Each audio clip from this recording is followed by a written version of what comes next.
It's the night before Halloween. A woman is behind the wheel. And what starts as a routine traffic stop for blowing past a crosswalk is about to spiral into one of the most dramatic, emotional, and legally loaded DUI encounters you're going to see this year.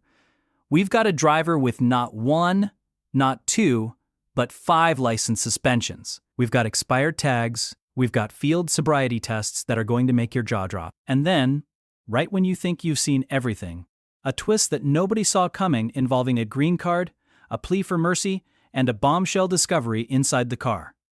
Stay locked in, because this one goes from 0 to 100 real fast. This is the full, uncut breakdown. I was just picking up my friend from Northport. Okay. Where are you headed to? He lives in Northport. I was just trying to,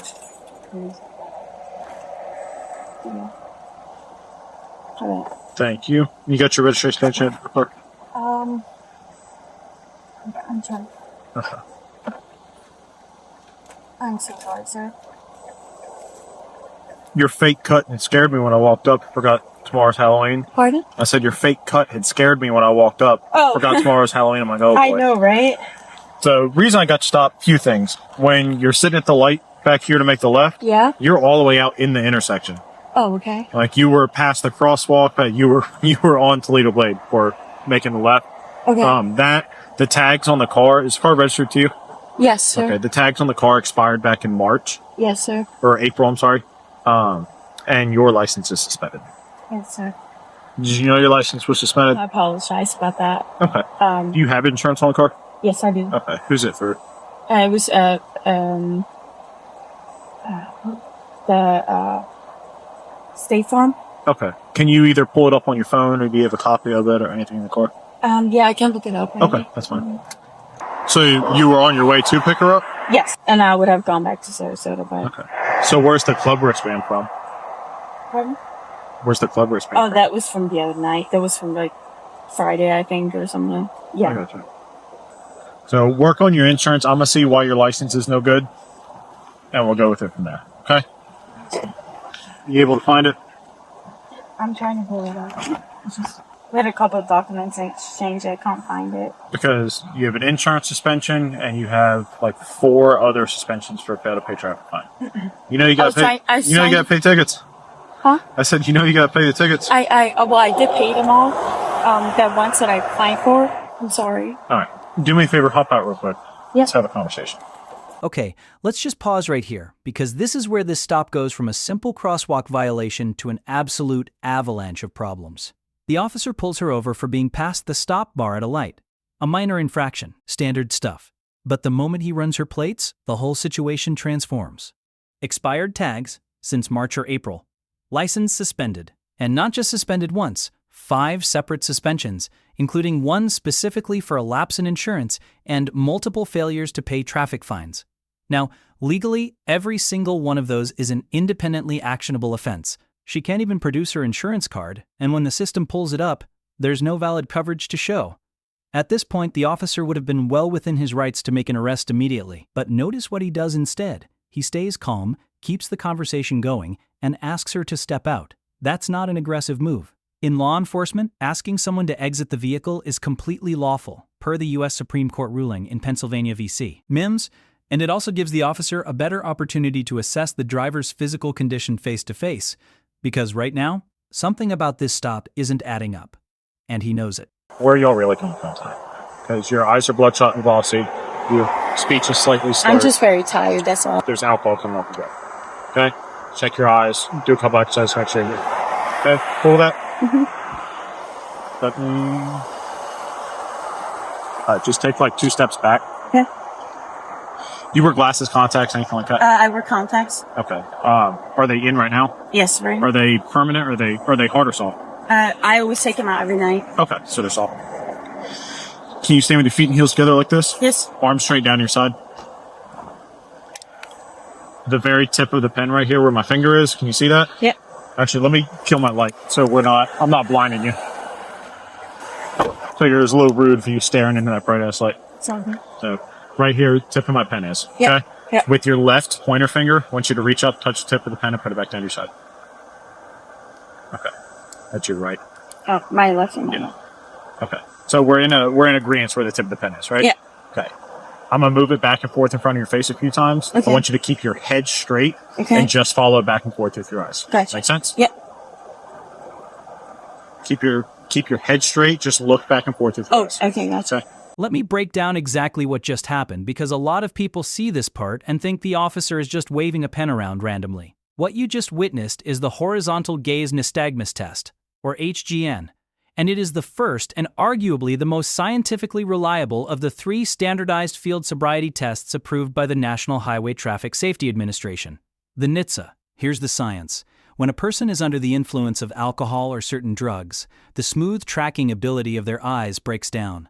Instead of following a moving object smoothly, the eyes begin to involuntarily jerk. That's nystagmus. The officer is specifically looking for 3 clues in each eye: lack of smooth pursuit, distinct nystagmus at maximum deviation, and onset of nystagmus before 45 degrees. That's 6 possible clues total, and the NHTSA threshold for a positive result is 4 or more. Notice too that the officer first asks about contacts, because soft contact lenses can scatter light and impact the test if the subject is uncomfortable. He turns off his spotlight so he's not blinding her. That's procedural correctness. That's textbook. He's doing everything right. But here's the question you should be asking yourself right now. If she's only had a couple of drinks, why does he look so focused? What is he seeing in those eyes? So how comfortable is it to walk in those boots? They're okay, I guess. Do you think you could walk a straight line in those boots, or do you want to take the boots off and put slides or something else on, or do it barefoot? Or, it's up to you. I can try to walk a straight line this time. Okay. So just take like 4 or 5 steps back. Yep. And then right here, obviously you see this fog line right here? Yep. What I want you to do is put your right foot in front of your left, touching heel to toe like this. Like this? Yes. You're right in front of your left. Yes. Yes. So just stay like that while I explain the rest of the exercise, okay? When I tell you to, and only when I tell you to, you're going to take 9 heel to toe steps down the fog line. On your 9th step, you're going to leave your front foot planted on the ground, and you're going to turn yourself around by taking a series of small steps. I'm going to demonstrate all this to you as well, okay? And then you're going to take 9 heel to toe steps back down the line. Make sense so far? So when I tell you to begin, it'll look like this, okay? Your right foot's in front of your left, touching heel to toe. I'll tell you to begin. You're going to go 1, 2, 3. I'm going to 3 just to show you. You're going to go all the way to 9, okay? 9th step, front foot stays on the ground. Turn yourself around by taking a series of small steps, and then 9 heel to toe steps back. 1, 2, 3. Again, so on and so forth all the way to 9. Make sense so far? Yep. Okay. The whole time you're performing the exercise, I want you to look at your feet, count out loud on every step. Okay. Make sure you touch heel to toe on each step. 9th step, turn around the way I showed you by taking those series of small steps. Yeah, that's And then do 9 steps back the same manner you took the first ones. Okay. Make sense? Yep. One last thing. Once I tell you to begin the exercise, don't stop it until it's complete. Okay. Can you just occupy this lane, please? All right. Any questions? And could I do it without the shoes too, or no? Is this? Do you want to try it with the shoes or without? I don't know. I just prefer it without because they're very cricket. Okay, yeah, so I just don't want you. If you want to take the shoes off, you can take the shoes off. That's fine. Just be sure. All right. Actually, let's come right here. It's a little more level because it's a pretty good. Sorry, yeah. Okay. Do you have any knee, ankle, hip problems, anything like that? No, not at all. Okay.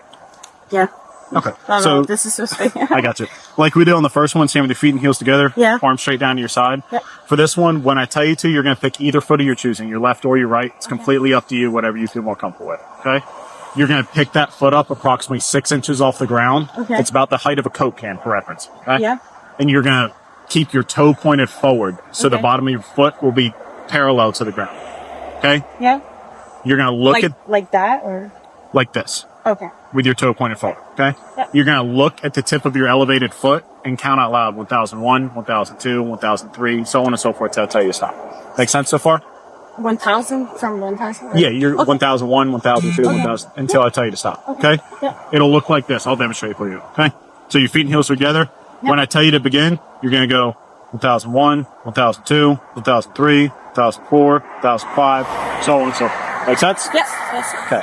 The whole time you're performing the exercise, remember to look at your feet or look at your foot, count out loud in thousands, leave your arms at your side, Make sure you leave both legs straight with your foot approximately 6 inches off the ground with your toe pointed forward. Gotcha. Make sense? Yep. Okay. Do you have any questions? No, sir. All right. If you have no questions, you can go. Give me 1 second. 1 second. 1 second. 1 second. All right. If you have no questions, you can go ahead and begin. 1001, 1002, 1003, 1004, 1005, 1006, 1007, 1008, 1008, 9, 1010, 1011, 1012, 1013, 1014, 1014, 15, 1016, 1017, 1018, 1019, 1020, 1021, 1022, 1023, 1024, 1025, 1026, 1027, 1028, 1029. Okay, you can stop. 1030. Okay. We'll come right back over here a little bit so we're out of lane. All right. Same thing. Same with your feet and heels together. Arms straight down to your side. This is the one-leg stand, the third and final NHTSA standardized field sobriety test. And listen to what just happened in that count. Did you catch that? She starts off strong enough. 1001, 1002. But somewhere around the teens, the numbers start getting creative. 1078. 1 past 90. 2022. That is not how you count to 30. That is not close to how you count to 30. And here's why that matters from an impairment standpoint. The one-leg stand is another divided attention test. You're balancing on one leg, keeping your arms down, your foot 6 inches up, your toe pointed forward, and verbally counting in a precise format, all simultaneously. The NHTSA clues officers look for include swaying, using arms for balance, hopping, and putting the foot down. But what you're also observing right here in real time is something far more telling. The verbal processing is breaking down. When the brain is alcohol impaired, complex simultaneous tasks deteriorate rapidly. The counting going haywire isn't just funny, it is evidence, and he hears every single word of it. Drop a in the comments if you heard those numbers go off the rails, because we're not even at the craziest part of this stop yet. What's your highest level of education? I did a bachelor's degree in economics. Okay. So is it safe to assume you're familiar with the English alphabet from the letter A to Z? Yeah. Okay. Do you think when I tell you to, do you think you could recite the English alphabet from the letter A to Z in a non-rhythmic tone? So not singing the alphabet song, just saying A, B, C, D. Think you can do that? Yep. Okay. So with your feet and heels together, arms down to your side, I want you to tilt your head slightly back, close your eyes, and recite the alphabet from the letter A to Z. A, B, C, D, E, F, G, H, I, J, K, L, M, N, O, P, Q, R, S, T, U, V, Z. XC, sorry. Okay. I'm from Switzerland. I mean, I it's got a little different. I'm sorry. How long you been in America? For 3 years now. Okay. Did you come over like initially on a student visa and then stayed kind of thing? I have a green card. Okay, I got you. So staying with your feet and heels together. Yes. What I want you to do is make a fist and bring your arms up like this. Point your pointer fingers out. All right. Can we agree that this is the tip of your finger? Yep. This is the pad of your finger. This is the tip of your finger. Yep. Can we agree with that? Yes, sir. And then can we agree that this is the tip of your nose? This is the bridge of your nose. These are the sides of your nose. This is the top of your lip. Yep. So we're in agreement where the tip of your finger and tip of your nose are, correct? Yep. Okay. So leaving your arms like that, or your pointer fingers out, I just want you to hold your arms down your side. When I tell you to, I'm going to tell you left or right. Whatever side I tell you, I want you to take the tip of that finger, touch the tip of your nose, and then bring it right back down your side. Okay? So if I say left, you'll take the tip of your finger to tip of your nose, right back down your side. Right, tip of your finger, tip of your nose, right back down your side. Okay. Make sense? Yep. Okay. Any questions about that? No, sir. So tilt your head slightly back. Close your eyes. Left. Right.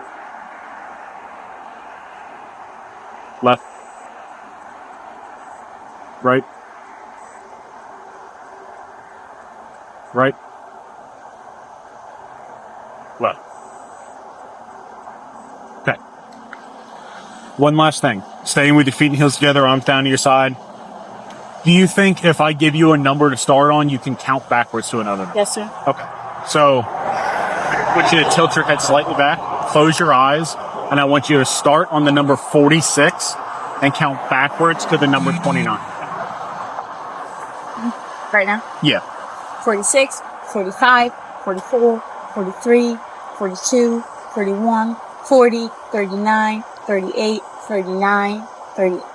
39, 38, 37, 36, 35, 34, 33, 32, 31, 30, 29, 28. Okay. What number, do you remember what number I told you to stop on? You said start at 38 and then start at 49 and I forgot what the second one was. Okay. I just didn't I got really. you. Let's talk about what we just witnessed, because this battery of tests back to back is absolutely devastating from an evidence standpoint. And here's why. First, the modified Romberg alphabet recitation. The officer, very deliberately, establishes that she has a bachelor's degree in economics, confirming baseline literacy and language competence. Then he asks her to recite the alphabet non-rhythmically, without singing it, which is crucial because singing the ABC song is a near-automatic motor pattern your brain can execute even under heavy impairment. He's specifically removing that crutch. And she, a college-educated adult, jumps straight from G to H, skips A through G entirely, and lands on Z. The officer doesn't react. He just absorbs it and moves forward. Then comes the finger-to-nose test, another divided attention assessment under the Romberg protocol. Eyes closed, head tilted back, responding to directional commands. Notice the pause between prompts and how she hesitates. And then, the countdown from 46, and she can't recall that she was told to start at 46. She says 38. Then she says, 49ers, as in the football team apparently. This is not nerves. This is not anxiety. This is a brain struggling under chemical load to retain and execute sequential instructions. The officer has now administered a full NHTSA battery plus supplemental Romberg tests. He has seen everything he needs to see. Please, sir, I can't have a DUI. Please. Okay. I'll do everything. I promise. Sir, I'm from Switzerland. I can't have a DUI, please. I don't want to get out of. I don't want to get kicked out of the Wait until US. another white female temperature I understand. I won't do that control, please, sir. But you, I literally stopped. you're not and I had somebody pick me you're up. not even supposed to be driving in the first place. You have 5 different suspensions on your license. You have an insurance suspension and 3 fail to pay traffic tickets. I So I'm promise. not gonna I'll sit have there and- somebody pick up me. Please. We're past that. But I will not have anybody. Please don't charge me for DI. I promise I will have somebody pick me up. Please, I'll leave my car here, like you said you would. We can't leave a car here, and I never said we did. Or, like, I have the car. Well, the car can't be driven anyway because there's no insurance on it. But, yeah, exactly. But, like, I'll have to, please take the DUI off. Please, sir. I promise I have somebody pick me up. It's out of my please. hands. That should have been done before you left, wherever you left, okay? You can't be driving like this. This is how people die. I understand, sir, but I wasn't drinking or like I wasn't thinking I would cause an accident or anything. On a scale of 0 to 10, 0 Yeah. being stone cold sober, Yes. 10 being the most drunk you've ever been in your Yeah. life, where would you put yourself? You are going to jail for DUI. Please, sir, please. It's out of my hands. I'll pick myself up, please, sir. I don't want to go out of the U.S., please. It's Please, sir, it's gonna ruin my whole life. that does a DUI does not mean that you're going to up and be deported. Yes, because I'm from Switzerland. I'm on a green card. I'm not. Wait, hold on. Please start at 1070 location, please. I'm on a green card. I'm not on a. So, Please, sir. I promise I'll have myself pick me up. You can take my car, please, sir. it's out of my hands tonight. Okay. So let's go ahead and walk back over. But you're the one arresting me, right? Yes, I am the one arresting you, but the decision to make the arrest is already out of my hands tonight. So let's walk back over. Why? Because everything we've done tonight is on video. Everything. The car, both of us, we're videoing everything. We're not. I have a camera here. But you can still make your decision about why you're gonna arrest me for what. And here's the thing: just because you get arrested doesn't mean you get convicted of this. Okay? So take a breath. Okay? This isn't the end of it. Okay? You still have a day in court. You'll still be able to fight this. He's going to give you an opportunity. I promise I'll have somebody pick me up. What's going to happen? I don't want to go Listen, to jail. let me explain this to you. So Please. when we get down to the jail, I'm going to give you the opportunity to submit to a breath test, to blow in a breathalyzer. That is your opportunity to show me, prove me wrong, prove me that you are not drunk, and you are safe to operate a vehicle. But Please, sir. It's going to ruin my life career. Please, sir. do you have a pair of shorts or something in here that we can put on to cover you up a little bit? Jersey. Put that on her. Please, sir. Please. I'll take everything off. Please don't charge me, but I don't want to go to jail. Please, sir. I don't want you to take everything off. Now this, right here, is the moment this video stops being just a DUI stop and becomes something far more layered. I'm on a green card. Let that land for a moment. Because the stakes just escalated enormously, and her fear is not irrational. Under U.S. immigration law, a DUI conviction, particularly one involving aggravating factors, can have real, tangible consequences for a lawful permanent resident. Depending on circumstances and the specific charge, it can trigger immigration review, affect naturalization eligibility, and in rare aggravated cases, become grounds for deportation proceedings. So when she says, "It's going to ruin my whole life," she is not being dramatic. She is operating from a very real understanding of what this could mean for her future in this country. But here's what the officer does that is genuinely remarkable, and I want you to notice this carefully. He does not dismiss her. He does not mock her fear. He calmly and correctly clarifies the legal reality. An arrest is not a conviction. She still has her day in court. She still has the right to an attorney. She still has the opportunity to blow into a breathalyzer and prove him wrong. That is de-escalation executed with professionalism and dignity. The officer also asks his partner to find her something to cover up with. A small but humanizing gesture. This man understands that the badge is not an excuse to lose compassion. But at the same time, and this is crucial, he is also absolutely right. The evidence is on video. The decision is documented. And that's exactly why body cam footage matters. Do you think the officer handled the post-arrest communication well? Tell us in the comments. He told her the truth. An arrest is not a conviction. She has a right to court. She has the right to a breathalyzer. She has the right to an attorney. He humanized the process without compromising the outcome. And the moment he said, "I'm happy you're going to jail and not in a body bag, or that you didn't kill a family up the road," that wasn't cruelty. That was the real reason any of this matters. Impaired driving kills. Every year, thousands of times. And this stop, this officer, may well have prevented a tragedy on the night before Halloween. That is the point of all of it. If you found this breakdown as intense and eye-opening as we did, hit that like button, drop your thoughts in the comments below. Was this officer's approach fair? Did the tests tell the full story? And make sure you're subscribed for more real-life body cam breakdowns, use of force analysis, and true crime deep dives. We post every week. Don't miss the next one.